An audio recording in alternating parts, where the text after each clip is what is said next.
Hi, ನಾನು ನಿಮ್ಮ ವಿರಾಟ್. ಈಗ ನಿಮ್ಮೆಲ್ರಿಗೂ ಒಂದು ಸರ್ಪ್ರೈಸ್ ಕಾದಿದೆ. ಆಕ್ಚುಲಿ ನನ್ಗೂ ಸರ್ಪ್ರೈಸ್ ಇದು. ಯಾಕಂತಂದ್ರೆ ಕರ್ನಾಟಕದಲ್ಲಿರೋ ಎಲ್ಲಾರ ಮನೆ ಮಾತಾಗಿರೋ ಒಬ್ರು ಸ್ಪೆಷಲ್ ವ್ಯಕ್ತಿ ನಮ್ ಜೊತೆ ಇದ್ದಾರೆ.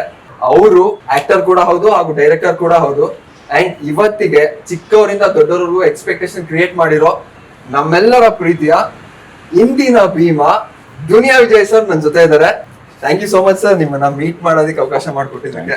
Thank you very much. Jayanna films ಕಡೆಯಿಂದ ದಿನಕರ್ ತೂಗ್ದೀಪ್ ಅವರ ನಿರ್ದೇಶನದ ರಾಯಲ್ ಚಿತ್ರದಲ್ಲಿ ನಟಿಸುತ್ತಿರುವ ವಿರಾಟ್ ಇವತ್ತು ನಮ್ಮ ಮನೆಯಲ್ಲಿ ಭೀಮಾ ಸಿನಿಮಾದ ಪ್ರಮೋಷನ್ ಮಾಡೋದಕ್ಕೆ ನಾನು ಕೂಡ ಬರ್ತೀನಿ ಸರ್ ಅಂತ ನನಗೆ ಸಹಾಯ ಮಾಡೋಕ್ಕೆ ಬಂದಿರುವಂಥ ದಿನಕರ್ ತೂಗ್ದೀಪ್ ಅವರಾಗ್ಬೋದು, ಜಯಣ್ಣ ಫಿಲಮ್ಸ್ ಆಗ್ಬೋದು, ಮತ್ತು ನೀನು ಕೂಡ ಆಗ್ಬೋದು, ವಿರಾಟ್ ಆಗ್ಬೋದು. ಈ ಒಂದು ಒಳ್ಳೆ ಬೆಳವಣಿಗೆ ಇದೆಯಲ್ಲ, ಇದಾದಾಗಲೇ ನಾವೆಲ್ಲ ಚೆನ್ನಾಗಿರೋದು. ಅಂದರೆ ಲೈಕ್ ನನ್ನ ಸಿನಿಮಾನ ನೀವು ಬಂದು ಪ್ರಮೋಟ್ ಮಾಡೋದು, ನಿಮ್ಮ ಸಿನಿಮಾನ ನಾನು ಬಂದು ಪ್ರಮೋಟ್ ಮಾಡೋದು, ಇದಾದಾಗ ಒಂದು ಹೆಲ್ತಿ ಮೈಂಡ್ ಅನ್ಸುತ್ತೆ. ನಾನು ಯಾವಾಗಲೂ ದಿನಕರ್ ಅವರಲ್ಲಿ ಆ ಒಂದು ಇನ್ನೋಸೆನ್ಸು ಮತ್ತು ಅವರಲ್ಲಿರೋ ಒಂದು ಒಳ್ಳೆತನ ಯಾವಾಗಲೂ ಗಮನಿಸ್ತೀವಿ. ನಾವು ತುಂಬ ಸರಿ ಸೇರಿದಾಗೆಲ್ಲ ಒಬ್ರಿಗೊಬ್ರಿಗೆ ಅಂಟ್ಕೊಂಡಿರ್ತೀವಿ. ಅಂದರೆ ನಾನು ಏನು ಆತನಿಂದ ಬಯಸಿರಲ್ಲ, ಅವರು ನಮ್ಮ ಹತ್ರ ಏನು ಬಯಸೋದಿಲ್ಲ. ಆ ಬಯಸದೇ ಇದ್ದಾಗಲೇ ಅದು ಸಂಬಂಧಗಳು ತುಂಬ ಚೆನ್ನಾಗಿರುತ್ತೆ. ಒನ್ ಆಫ್ ದ ರಾಯಲ್ ಅಂತಲೇ ಹೇಳ್ಬೋದು, one of the royal, one of the loyal and one of the purest heart, wonderful soul ಅಂತ ಹೇಳ್ಬೋದು. ಆ ಥರದ್ದು ಒಬ್ಬ ಮನುಷ್ಯ ನನಗೆ ದಿನಕರ್ ತೂಗ್ದೀಪ್ ಅವರು. ಮೊನ್ನೆನೂ ಅದೇ ಅಂದೆ, ಸರ್ ನೀವು ಬರಬೇಕು, ನೀವು ಬನ್ನಿ, ಯಾಕೆ ಇದು ತುಂಬ ಒಳ್ಳೆ ಬೆಳವಣಿಗೆ. ನಮ್ಮ ಸಿನಿಮಾ ರಿಲೀಸ್ ಆಗೋವಾಗ ತಾವು ಮಾತಾಡೋವಾಗ ನಾನು ನಿಮ್ಮ ಸಿನಿಮಾ ಬಗ್ಗೆ ಮಾತಾಡೋದು. ಇಲ್ಲಿ ಅಗೇನ್ ಎವ್ರಿಥಿಂಗ್ ಇಸ್ ತುಂಬ ಚೆನ್ನಾಗಿ ಬೆಳವಣಿಗೆ ಆಗ್ತಿರೋ ಒಂದು ಲಕ್ಷಣ ನನಗೆ ಕಾಣಿಸ್ತಾ ಇದೆ ಭೀಮಾ ಸಿನಿಮಾಯಿಂದ. ಮೊನ್ನೆ ನಾನು ಗಣೇಶ್ ಮಾತಾಡಿದ್ವಿ, ಹಿಂಗೆ ಅಗೇನ್ ರಾಯಲ್ ಅಂತ ಬಂದಿದೆ. ಎಸ್, ಈ ಬೆಳವಣಿಗೆನೇ ನಮ್ಮ ಕನ್ನಡ ಇಂಡಸ್ಟ್ರಿ ದೊಡ್ಡ ಮಟ್ಟಕ್ಕೆ ತೊಗೊಂಡೋಗೋದು. ನಾನು ಕೇಳ್ಪಟ್ಟಂಗೆ ರಾಯಲ್ ಸಿನಿಮಾ ತುಂಬ ಚೆನ್ನಾಗಿ ಬಂದಿದೆ. ನನಗೆ ಅದೇ ಈಗ ಡೈರೆಕ್ಟರ್ ಅಂತ ಇದ್ರು, ಕ್ಯಾಲ್ಕುಲೇಷನ್ಸ್ ನೋಡಿ ಎಷ್ಟು ಮುದ್ದಾಗಿದೆ. ಚರಣ್ ಅಲ್ಲಿ ಮ್ಯೂಸಿಕ್ ಡೈರೆಕ್ಟ್ರು, ಇಲ್ಲೂ ನಮಗೆ ಮ್ಯೂಸಿಕ್ ಡೈರೆಕ್ಟ್ರು, ಸಂಜನಾ ಅಲ್ಲೂ ಹೀರೋಯಿನ್ನು, ಇಲ್ಲೂ ಕೂಡ ನಮ್ಮ ಹೀರೋಯಿನ್ನು. ಮತ್ತು ನೀವು ಮಾತ್ರ ಕರಿಯಾ ಸರ್ ಮಾತ್ರ, ನೀರೋ ಮಾತ್ರ ಬೆಳ್ಳಿಗಿದ್ದಾರೆ ಅಲ್ಲ, ಹಂಗೆ ಬೆಳ್ಳಿಗಿದ್ದಾರೆ ಸರ್. ಅವಾಗ ನಾನು ಹೇಳಿದೆ, ಓ ಅದಕ್ಕೆ ನೀವು ರಾಯಲ್ ಅಂತ ಇಟ್ಟಿದ್ದೀರಾ? ಇಲ್ಲ ಸರ್, ನಾನು ಆದರೆ ನೀವು ಲಾಯಲ್ ಅಂತ ಇಡ್ತಾ ಇದ್ರಿ. ನಾನು ಅವತ್ತೇ ಹೇಳಿದ್ದೀನಿ ಕಪ್ಪಗಿರೋರೆಲ್ಲ ಕಳ್ಳರಲ್ಲ ಅಂತ ಹೇಳಿದ್ರೆ ನೀವು ಡೈರೆಕ್ಟ್ ಕೇಳಲಿಲ್ಲ. ಇವತ್ತು ಆಕ್ಚುಲಿ ನೀವು ನಮ್ಮನ್ನ ನಿಮ್ ಮೂವಿಗೆ ಪ್ರಮೋಟ್ ಮಾಡೋದಕ್ಕೆ ಪರ್ಮಿಷನ್ ಕೊಟ್ಟಿರೋದು ಇಟ್ ನಮ್ ಬಿಗ್ ಥಿಂಗ್ಸ್ ಇರೋದು.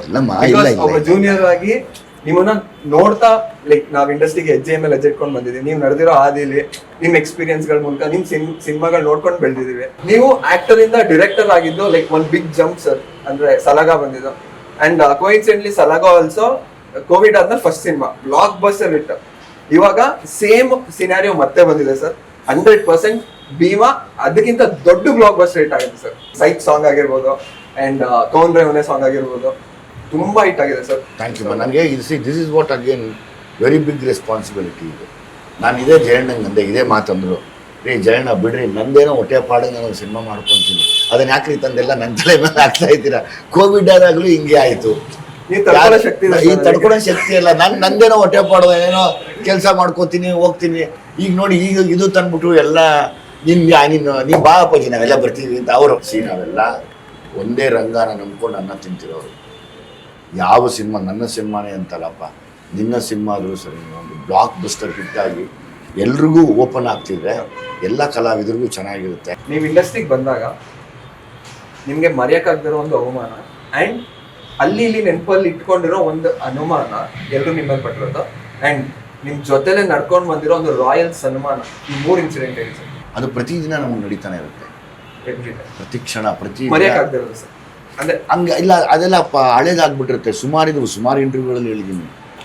ನಮ್ಮನ್ನು ತುಂಬ ಕಾಡೋದೇ ಆ ನಾ ಅನ್ನೋ ಪದ. ಅವಮಾನ, ಅನುಮಾನ, ಸನ್ಮಾನ, ಅದು ನಾಟ್ ಟು ದ ಕ್ಯೂಬ್, ಅದು ನಾ ಟು ದ ಪವರ್ 3. ಅದು ಎವ್ರಿ ಡೇ ಆಗ್ತಾ ಇರುತ್ತೆ. ನಾನು ಇಲ್ಲೆಲ್ಲ ಮಾತಾಡ್ತೀನಿ, ಇನ್ಯಾರೋ ಪಾಪ ನೋಡಿ ಡ್ಯಾಶ್ ಅಂತ ಬರ್ತಿರ್ತಾರೆ, ಅದು ಅವಮಾನನೇ. ಇನ್ಯಾರೋ ಒಬ್ರು ಅಲ್ಲಿ ಹೋಗಿರ್ತಾರೆ, ಅದು ಸನ್ಮಾನನೇ. ಇನ್ಯಾರೋ ಒಬ್ರು ಹಿಂಗಿರ್ಬೋದಲ್ವಾ ಅಂತಾರೆ, ಅದು ಅನುಮಾನನೇ. ನಾನು ಇಲ್ಲಮ್ಮ, ಯಾಕೆಂದರೆ ನಮ್ಗೆ ಹುಟ್ಟಿಸಿದ್ದು ಮನುಷ್ಯರು ಅಲ್ವಾ. ಸೊ ಹಂಗಾಗಿ ಮನುಷ್ಯರ ಥರ ಇರೋದು ಹೇಳ್ಕೊಟ್ಟಿದ್ದಾರೆ ಅಷ್ಟೇ ಸರ್. ಇವಾಗ ಯಂಗ್ಸ್ಟರ್ಸ್ ಆಗಿ ಲೈಕ್ ನಾವೆಲ್ಲರೂ ಬೀಂಗ್ ಅ ಸೀನಿಯರ್ ನೀವು ಈ ತರ ರಿಸೀವ್ ಮಾಡ್ಕೋತಾ ಇರತ್ತ ನಾವ್ ಹೆಂಗ್ ಸರಿ ಜಸ್ಟ್ ಬಿ ಸೀರಿಯಸ್. ನಿಮ್ಮ ಕೆಲಸ ಒಂದು ಬಿಟ್ರೆ, ನಿಮ್ಮ ಫೋಕಸ್ ಒಂದಿದ್ರೆ, ನೀವು ಅನ್ಕೊಂಡಿರೋ ಗುರಿ ಮೇಲೆ ಮಾತ್ರ ಗಮನ ಇದ್ರೆ ಮಿಕ್ಕಿದ ಯಾವುದನ್ನು ಯೋಚನೆ ಮಾಡಬೇಡಿ. ಭೀಮನ್ ವೆಪನ್ ಬಂದು ಗದೆ. ಹ್ಮ್, ಈ ಭೀಮನ್ ವೆಪನ್ ಏನ್ ಸರ್? ಎದೆ. ಅಂಡ್ ಸರ್ ಇದೆ ಈ ತರ ಬಾಡಿ ಮೇಂಟೈನ್ ಮಾಡೋದಕ್ಕೆ ಟಿಪ್ಸ್ ಸರ್ ನಿಮ್ ಕಡೆ ನಾನು ಎಲ್ಲ ಮಾಡ್ತೀನಿ, ಸುಳ್ಳು ಹೇಳ್ಬಾರ್ದು. ಎಲ್ಲ ಕಡಿಮೆ ಅಂದ್ರೆ ಲಿಮಿಟ್ ಅಲ್ಲಿ ಇರ್ತೀನಿ. ಯಾಕಂದ್ರೆ ನಾವೇನೋ ತುಂಬಾ ಎಲ್ಲ ನಾವು ಒಳ್ಳೆಯವರು ಯಾರೋ ನಂಬಲ್ಲ ಇಲ್ಲಿ. ಸೊ ಹಂಗಾಗಿ ಎಲ್ಲವೂ ಲಿಮಿಟ್ ಅಲ್ಲಿ ಇರೋದು, ಯಾವುದು ಬಾರ್ಡರ್ನ ದಾಟದೇ ಇರೋದೇ ಜೀವನ. ಸೊ ಅದ್ರಲ್ಲಿ ಫಿಸಿಕ್ಕು ಕೂಡ ಒಂದಾಗಬೇಕು. ಡೈಲಿ ವರ್ಕೌಟ್ ಮಾಡ್ತೀವಿ. ಹೌದು. ಅಂಡ್ ನೀವು ತುಂಬಾ ನಡೀತೀರಾ ಅಂತ ಕೇಳ್ಪಟ್ಟೆ. ಹೌದಮ್ಮ, ಈಗ ನನ್ನ ಕೋಚ್ ಒಬ್ರಿದ್ದಾರೆ, ಅವರು ತುಂಬ ಸಜೆಸ್ಟ್ ಮಾಡಿದ್ದಾರೆ ವಾಕ್ ಮಾಡಿ ಚೆನ್ನಾಗಿ. ಇಲ್ಲಿಂದ ನಂಜನಗೂಡವ್ರಿಗೆ ನಂಜನಗೂಡವ್ರಿಗೆ ನೆಕ್ಸ್ಟ್ ತಿರ್ಗಾ ಹೋಗ್ತೀನಿ. ಈಗ ಮಾದೇಶ್ವರ ಬೆಟ್ಟಕ್ಕೆ ಹೋಗ್ಬೇಕು. ಇಲ್ಲಿಂದ ನಂಜನಗೂಡವ್ರಿಗೆ ಮಾದೇಶ್ವರ ಬೆಟ್ಟಕ್ಕೆ ಹೋಗ್ತೀನಿ. ತಿರುವಣ್ಣಾಮಲೆಗೆ ಹೋಗ್ಬೇಕು ಅಂತ ಆಸೆ.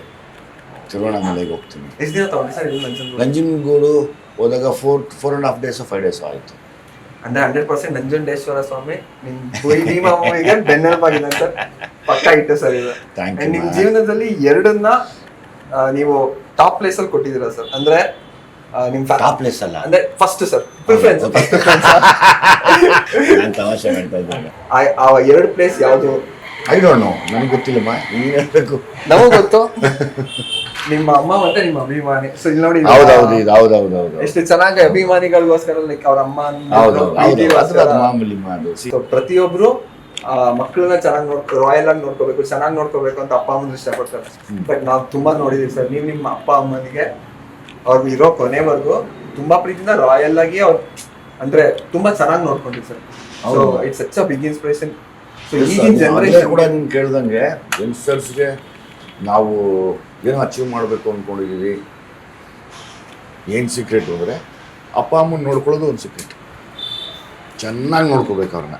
ಆ್ಯಂಡ್ ನನ್ನ ನೆಕ್ಸ್ಟ್ ಸಿನಿಮಾ ಹೀರೋಯಿನ್ ಬಂದು ನನ್ನ ಮಗಳು ಮೋನಿಕಾ. ಫಾಲೋ ಮಾಡ್ತಾ ಇದ್ದೀನಿ ಸರ್. ಮೇಡಮ್ ಒಳ್ಳೇದಾಗಲಿ. ಸೂರಿ ನಾನು ಮಾತಾಡ್ತಾ ಇದ್ವಿ, ಕಥೆನೂ ಕೇಳಿದೆ, ತುಂಬ ಚೆನ್ನಾಗಿದೆ. ಅಗಿನ್ ಜಯಣ್ಣ ಕಂಬೈನ್ಸಲ್ಲಿ ಆವಾಗ ನಾನು ಕೇಳಿದೆ, ಸೂರ್ಯ ಅಂದ ಈಗ ವಿರಾಟ್ ಮಾಡ್ತಾರೆ ಕಣೋ ಅಂತ. ನಾನು ಆ ಹುಡುಗನ ಬಗ್ಗೆ ಕೇಳಿದ್ದೀನಮ್ಮ, ತುಂಬ ಒಳ್ಳೆ ಹುಡುಗ.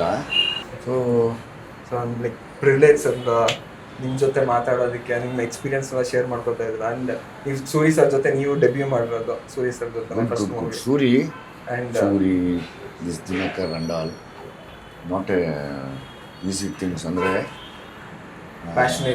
ಪ್ಯಾಷನ್ ಮತ್ತು ತನ್ನ ಏನು ಬಯಸ್ಕೊಳ್ಳೋದಿರ ತುಂಬ ಸಿನಿಮಾಗೋಸ್ಕರ ನಾನು ಇಂಥದಕ್ಕೇನೋ ಒಂದು ಹೆಜ್ಜೆ ಇಡ್ತೀನಿ. ನನಗೆ ಕಾಪಾಡಪ್ಪ ಅಂತ ಬಯಸ್ಕೊಂಡು ಬಂದೆವು. ನಿಮ್ಗೆ ಗೊತ್ತಾಗಲ್ಲ, ಸಿನಿಮಾಗಳು ಮಾಡೋವಲ್ಲ ವರ್ಷಾನ್ಗಟ್ಟಲೆ ನಾನ್ ವೆಜ್ಗಳು ತಿಂದರೆ ನಿಂತ್ಕೊಳ್ತಾರೆ ಹಠ ಮಾಡಿ. ಆ್ಯಕ್ಚುಲಿ ನಮ್ಮ ಮೂವಿ 2 ದಿನ ಏನಕ್ಕಾಗಲ್ಲ ಬಿಟ್ಟಿದ್ದಾರೆ. ಅಂದರೆ ಅದೊಂದು ತ್ಯಾಗ ಮಾಡಿ ಒಂದು ಪಡ್ಕೊಳ್ಳೋದು. ನಾನು ಯಾವಾಗಲೂ ನೋಡ್ತೀನಿ ಅದನ್ನು. ಸೊ ಹಂಗಾಗಿ ತುಂಬ ಒಳ್ಳೆ ಕೈ. Dinakar is lovely person. ಅವ್ರ ಮನೇಲಿ ಎಲ್ಲರೂ ಗೊತ್ತಾ ಮಾಡಿದ್ದಾರೆ ಸರ್ ನಮ್ಮ ಮೂವಿಗೋಸ್ಕರ. ಹೌದಮ್ಮ ಸರ್, ನಿಮ್ಗೆ ಥ್ರಿಲ್ಲಿಂಗ್ ಆಗೋ ಥರ ಒಂದು ಸೆಗ್ಮೆಂಟ್ ರೆಡಿ ಮಾಡಿದ್ದೀವಿ. ಸೊ ನಿಮ್ಗೆ ತುಂಬಾ ಇಷ್ಟದ ತಿಂಡಿ ಯಾವುದು ಸರ್? ನನಗೇನು ಬೆಳಿಗ್ಗೆನೆ ಒಂದು ಒಳ್ಳೆ ಮುದ್ದೆ ಹಾಕ್ಬಿಟ್ರೆ ಸಾಕು. ತಂಗಳು ಸಾರಿದ್ರೆ ಒಂದಷ್ಟಪ್ಪ ಮುದ್ದೆ ತಿಂದು ಒಂಚೂರು ರೈಸ್ ತಿಂದ್ಬಿಟ್ಟು ಕೆಲಸ ಮಾಡಬೇಕು. ಇದನ್ನ ತಿನ್ನೋದೇ ಇಲ್ಲ ಅಂದ್ರೆ ಯಾವ್ದು ಸರ್? ಸ್ವೀಟ್ ತಿನ್ನಲ್ಲ ಗುರು. ಹಂಗಂತ ನಿಮ್ಗೋಸ್ಕರ ಸ್ವೀಟ್ ರೆಡಿ ಮಾಡಿದೀವಿ ನಾವು. ಇನ್ನ ಒಂದು 10 ದಿನ ಜಾಸ್ತಿ ವರ್ಕೌಟ್ ಮಾಡ್ಬೇಕು. ಇದೆಲ್ಲ ಆಗದೆ ನನಗೆ, ಅದಕ್ಕೆ ಸರ್. ಸೊ ನೀವು ಕರೆಕ್ಟಾಗಿ ಆನ್ಸರ್ ಮಾಡಿದ್ರೆ ಇದು ತಿನ್ನಂಗಿಲ್ಲ. ಆಯ್ತು. ನೀವೇನಾದ್ರೂ ರಾಂಗ್ ಆನ್ಸರ್ ಮಾಡಿದ್ರೆ ನೀನ್ ತಿನ್ಬಿಡು. ನೀವು ತಿನ್ಬೇಕು ಸರ್. ಎಲ್ಲಾ ಕ್ವೆಶನ್ಸ್ ನಿಮ್ಮ ಬಗ್ಗೆನೇ. ನಿಮ್ಮ ಫಸ್ಟ್ ಸಿನಿಮಾ ಹೀರೋ ಆಗಿ ದುನಿಯಾ. ಅದ್ರ ಹಿಂದಿನ ಸಿನಿಮಾ ಯಾವ್ದು? ಈ ರಾಜೀವ್ ಗಾಂಧಿ ಅಲ್ಲ. ಕರೆಕ್ಟ್. ನೀನ್ ತಿನ್ನಿವಾಗ ಆ ಸ್ವೀಟ್ಗೋಸ್ಕರ ಗಾಪ್ಸ್ಕೊಟ್ಟಿದ್ದೆ. ಫಸ್ಟ್ ಸಿನಿಮಾ ಏಟ್ ಮಾಡ್ಕೊಂಡಿದ್ದ ಸಿನಿಮಾ ಯಾವುದು?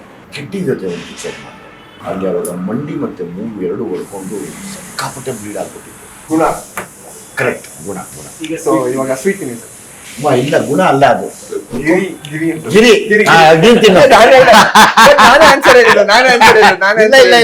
ಗುಣ ಅಲ್ಲ ಅಂತ ನಾನು ಹೇಳಿದ್ದೀನಿ. ಅದು ಗುಣಗಿರಿ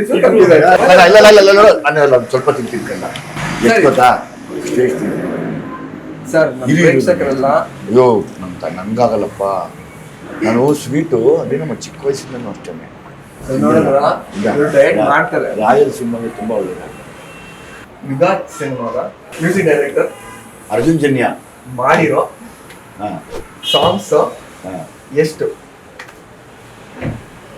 ಇಲ್ಲಿವರೆಗೂನಾ ಇಲ್ಲಿವರೆಗೂ? ನಾನೇ ಗುರು ಯುಗ ಸಿನಿಮಾ ಸಾಂಗ್ಸಾ 5 6 6 ಇಲ್ಲಮ್ಮ 5 ಇರ್ಬೇಕು ಸರ್ 6. ಸೊ ನಾನು ಎಲ್ಲ ಇಂಟರ್ನೆಟ್ ಅಲ್ಲಿ ನೋಡ್ಕೊಂಡ್ ಬಂದೀನಿ ಸರ್. ಹೌದಾ? ನೀವು ಕೈದಿಯಾಗಿ ಮಾಡಿರೋ ಸಿನಿಮಾ ಯಾವುದು? ಮಾಸ್ತಿದ್ವಿ ಫಸ್ಟ್ ಒನ್ ರಾಂಗ್ ಆನ್ಸರ್ ಮಾಸ್ತಿದ್ವಿ ಸರ್. ಅದು ಇನ್ನೇನು ಫಸ್ಟ್ ಹೇಳು ನನಗೆ ಅದು ಯಾವ ಅರ್ಥ ಇದೆ ಫಸ್ಟ್ ಹೇಳ್ಕೊತೀನಿ ನಾನು ಆಮೇಲೆ. ಜೋಗಿ ಸರ್. ಕರೆಕ್ಟ್ ಅಲ್ಲ? ಸಾರಿ ಸರ್ ನೋಡಿ, ಒಬ್ಬಟ್ಟು ಅವಾಗ ತಿಂದಿಲ್ಲ ಅಂತ ಎಲ್ಲ ತಿನ್ನಿಸ್ತಾ ಇದ್ದಾರೆ. ನೀವು ವಿಜಯ್ ಆಗಿನೇ ಮಾಡಿರೋ ಸಿನಿಮಾ ಕಳೆದ ಅಲ್ಲ, ಅದಕ್ಕೆ ಮುಂಚೆ ಕಳೆದಾದ್ರು ಸರ್, ಅದಕ್ಕಿಂತ ಮುಂಚೆ ಇದೆ ಸರ್. ಅಂದ್ರೆ ವಿಜಯ್ ಆಗಿನೇ ಮಾಡಿರೋ ಸಿನಿಮಾ ಅದು ಈ ರಾಜೀವ್ ಗಾಂಧಿ ಅಲ್ಲ ಅಲ್ಲ. ಅಲ್ಲಮ್ಮ ಒಟ್ಟಿಗೆ ಲಾಸ್ಟ್ ತಿನ್ಸಮ್ಮ, ನನಗೆ ವಾಂತಿ ಮಾಡ್ಕೊಂಡ್ಬಿಟ್ಟು ಸ್ವೀಟ್ ಅಂದ್ರೆ ಭಯ ನನಗೆ. ಆಯ್ತು, ಚೂರು ಲೈಟ್ ಆಗಿ ನೀನು ಹೇಳಿ, ನಾನು ಹೇಳ್ತೀನಿ ಯಾವುದು. ಗೆಳೆಯ. ವಾವ್, ಎಷ್ಟು ಚೆನ್ನಾಗಿದೆ. ಸರ್ ಚೂರು ಚೂರು ಚೂರು. ಇಲ್ಲ ತಗೋ ಬಾ. ನೀವು ಮಾಡಿರೋ ಸರ್ ಟೋಟಲ್ ಸಿನಿಮಾ ಎಷ್ಟು? ಹೀರೋ ಅಲ್ಲದೆ ಐ ಥಿಂಕ್ ಎಲ್ಲ ಕೌಂಟ್ ಮಾಡಿದ್ರೇನ? ಕೌಂಟ್ ಮಾಡಿದ್ರೆ ಐ ಥಿಂಕ್ 50 ಆಗಿರ್ಬೋದು. 2 ಆಪ್ಷನ್. 45 ಅಲ್ಲ, 46. ಎಷ್ಟು ನನಗೆ ಹೇಳ್ತೀನಿ, ನನಗೆ ಡೈರೆಕ್ಟ್ ಹೇಳ್ಕೊಟ್ಟಿದ್ರು ಸರ್ 53 ಹೇಳಕ್ ಹೋಗ್ಬಿಡಿ ಆಯ್ತಾ, ನೀವು ಮಾಡಿರೋದು 53 ಅಂತ ಅವ್ರು ಕೇಳಿದಾಗ 53 ಆ್ಯಕ್ಚುಲಿ 53 ಅಯ್ಯಪ್ಪ ಸ್ವಾಮಿ. ಅಂದ್ರೆ ನೀವು ಪಾಪಂಡ್ ಆದ್ಮೇಲಿಂದ ಸಿನಿಮಾ ಬಂದ್ರೆ ಅಷ್ಟು ಸಿನಿಮಾ ಬೇಕಾಗಿತ್ತು 53 ಮಾಡಿ. ಅಯ್ಯೋ ಗುರು, ನಾನು ತಾಯಿಡೆ ನಾನು ಲೆಕ್ಕನೇ ಹಾಕ್ತಿಲ್ಲ. ಸೊ ನಮ್ಗೆಲ್ಲ ತುಂಬಾ ಇನ್ಸ್ಪಿರೇಷನ್ ಇರೋರು ಲೈಕ್ ದುನಿಯಾ ವಿಜಯ್ ಸರ್. ನಿಮ್ ಜರ್ನಿ ಆಗಿರ್ಬೋದು ಅಂಡ್ ನಿಮ್ದೊಂದು ಎಕ್ಸ್ ಫ್ಯಾಕ್ಟರ್ ಫೈಟ್ ಆಗಿರ್ಬೋದು. ಅದು ಮಾಡ್ತಾ ಎಷ್ಟು ಸಲ ಕೈ ಕಾಲು ಬೆನ್ನು ಎಲ್ಲ ಏನ್ ಮಾಡ್ಕೊಂಡಿರೋದು? ಎಲ್ಲ ಫ್ರ್ಯಾಕ್ಚರ್ ಒಂದು ಕಡೆ ನನಗೆ ಕೂರೋದೇ ಇಲ್ಲ ಸುಮ್ಮನೆ ಗೊತ್ತಾಗಿ ಕ್ರಾಸ್ ಹಾಕಿ ಕೊಡ್ತೀನಿ, ಇಲ್ಲ ಹಿಂಗೇನೋ ಹಿಂಗೆ ಸ್ಟೈಲಾಗಿ ಹಿಂಗೆ ಕುತ್ಕೊಂಡ್ಬಿಡ್ತೀನಿ, ತುಂಬ ಹೊತ್ತು ಕೂರೋಕ್ಕಾಗಲ್ಲ, ಸುಮ್ಮನೆ ಹಿಂಗೆ ನಂಬಿಡ್ತೀನಿ. ನಮಗೆ ಅವಾಗ ಸ್ಟಂಟ್ ಕಲೆ ಅವಾಗ ಈಗಲಾದರೂ ನಿಮಗೆ ಬೆಡ್ಡೆಲ್ಲ ಹಾಕಿ ಬಿಡಿಸ್ತಾರೆ. ಹಳೆ ಫೈಟರ್ಸ್ನ ಕೇಳೋ, ಹಳೆ ಮಾಸ್ಟರ್ಗಳನ್ನ ಕೇಳೋ, ರವಿ ವರ್ಮಾ ನರಸಿಂಹ ಕೇಳಿ, ವಿನೋದು ಬರೀ ಫ್ಲೋರ್ ಮೇಲೆ ಮಾಡಬೇಕಾಗಿತ್ತು. ಪ್ಯಾಡಿಂಗು ಅಂತ ಒಂದು ಪುಟ್ಟದಾಗಿ ಇಟ್ಕೊತಿದ್ವಿ ಅಷ್ಟೇ, ಇಲ್ಲಿ ಇಟ್ಕೊಂಡಿರ್ತಿದ್ವಿ. That is called front cut ಹೊಡಿಯತ್ತೆ. ಸೊ ಎಲ್ಲ ಫೈಟ್ ಮಾಸ್ಟರ್ಸು ಅದನ್ನು ಕಂಪೋಸ್ ಮಾಡೋದು. ಅವಾಗ ಅವತ್ತಿನ ಬ್ರ್ಯಾಂಡ್ ಅದು. ಆ ಫ್ರಂಟ್ ಕಟ್ ಹೊಡಿಯೋವಾಗ ಈಗ ನಿಂತು ಜಂಪ್ ಆಗಿ ಏರಲ್ಲಿ ಟ್ವಿಸ್ಟ್ ಆಗಿ ಹಂಗೆ ಬೀಳೋದು. ಅವಾಗ ಪ್ರತಿ ಸರಿನೂ 2 ಕಾಲನ್ನ ಭೂಮಿಗೆ ಕೊಟ್ಟು ಬೆನ್ನು ಕೊಡಬೇಕಾಗಿತ್ತು. ಆಯಿತಾ? ಒಂದೊಂದ್ಸರಿ ಗೊತ್ತಿಲ್ಲದಿರ ಕಾಲು ಹೋಗ್ತಿರ್ಲಿಲ್ಲ, ಬೆನ್ನೇ ಬಿದ್ದೋಗ್ಬಿಡೋದು, ಅಮ್ಮ ಜೀವ ಹೋಗಿ ಬಂದಂಗಾಗೋದು. ಅದೆಲ್ಲ ಮಾಡಿ ತುಂಬ ಡ್ಯಾಮೇಜ್ ನನಗೆ ಇವಾಗಲೂ ಲಿಗಮೆಂಟ್ ಸರಿ ಹೋಗಿಲ್ಲ, ಲೆಫ್ಟ್ ಸೈಡು ಹೀಲ್ ಸರಿ ಹೋಗಿಲ್ಲ, ಕತ್ತು ಇದು ಸರಿ ಹೋಗಿಲ್ಲ, ಶೋಲ್ಡರ್ ರೇಟ್ ಆಗಿದೆ. ಫೈಟ್ ಮಾಡೋದಕ್ಕೆ ಇಷ್ಟ ಏನು ಮಾಡೋದಮ್ಮ, ಅದು ಅದಂಗೆ ಕುದುರೆ ಇದ್ದಂಗೆ ನಾವೆಲ್ಲ ಆ್ಯಕ್ಷನ್ ಹೀಟ್ ಆದಾಗೆಲ್ಲ ಓಡ್ತಾ ಇರ್ತೀವಿ. ಅದು ಹೋಗಲ್ಲ ನಮ್ಮನ್ನು ಬಿಟ್ಟು. ಬಟ್ ನಮ್ಮಲ್ಲಿ ಆ ಲೆವೆಲ್ ಸ್ಟ್ರೆಂತ್ಸ್ ಎಲ್ಲ ಲೈಕ್ ನೀವಾಗಲಿ, ಅಪ್ಪು ಸರ್ ಆಗಲಿ, ಲೈಕ್ ದರ್ಶನ್ ಸರ್ ಆಗಲಿ, ಲೈಕ್ ಎಲ್ಲ ಎಕ್ಸ್ ಫ್ಯಾಕ್ಟರ್ ಸರ್ ನಿಮ್ದು ಫೈಟ್. ಆಕ್ಚುಲಿ ನಾವು ಎಕ್ಸ್ಪ್ರೆಷನ್ಸ್ ಕೊಡೋದು, ಲೈಕ್ ನಿಂತ್ಕೊಳ್ಳೋದು ಫೈಟಲ್ಲಿ ಎಲ್ಲ ನಿಮ್ಗೆ ನೋಡಿ ಕಾಪಿ ಮಾಡಿ. ನಮ್ಗೇನು ಭಯ, ನೀವೆಲ್ಲ ಬಂದು ಹೊಸ್ದಾಗಿ ಏನೇನು ಮಾಡ್ಬಿಡ್ತಿರೋ ಅದು ಅಂತ ಆ ಬೈಕ್ ಇನ್ನೂ ಸೀರಿಯಸ್ ಆಗಿ ಮಾಡ್ತೀವಿ. ಇವಾಗ ಜಾಸ್ತಿನೇ ಮಾಡ್ಬಿಡ್ತೀವಿ ಸರ್. ನೀವು ಶಿವಣ್ಣನ ಜೊತೆ ಮಾಡೋ ಸಿನಿಮಾಗಳು ಎಷ್ಟು? ಜೋಗಿ, ರಿಷಿ, ರಾಕ್ಷಸ ಅಷ್ಟೇ 3. ಜೋಗಿ, ರಿಷಿ, ರಾಕ್ಷಸ. ಇದಕ್ಕೆ ನೋಡಿ ಎಷ್ಟು ಕರೆಕ್ಟಾಗಿ ಆನ್ಸರ್ ಕೊಟ್ಟರು ಅಂದ್ರೆ ಗೊತ್ತಾಗುತ್ತೆ ದುನಿಯಾ ವಿಜಯ್ ಸರ್ ಶಿವಣ್ಣನ ಎಷ್ಟು ಇಷ್ಟಪಡ್ತಾರೆ ಅಂತ. ನೀವು ಟೋಟಲ್ ಆಗಿ ಗೆಸ್ಟ್ ಅಪಿಯರೆನ್ಸ್ ಎಷ್ಟು ಸಿನಿಮಾ ಮಾಡಿದ್ರೆ ಸರ್? ಯಾವುದಕ್ಕೂ ತಿನ್ಬಿಟ್ಟು ಹೇಳ್ತೀನಿ, ನಾನು ಗೂಗಲ್ ಹೋಗಿ ಹೇಳ್ತೀನಿ.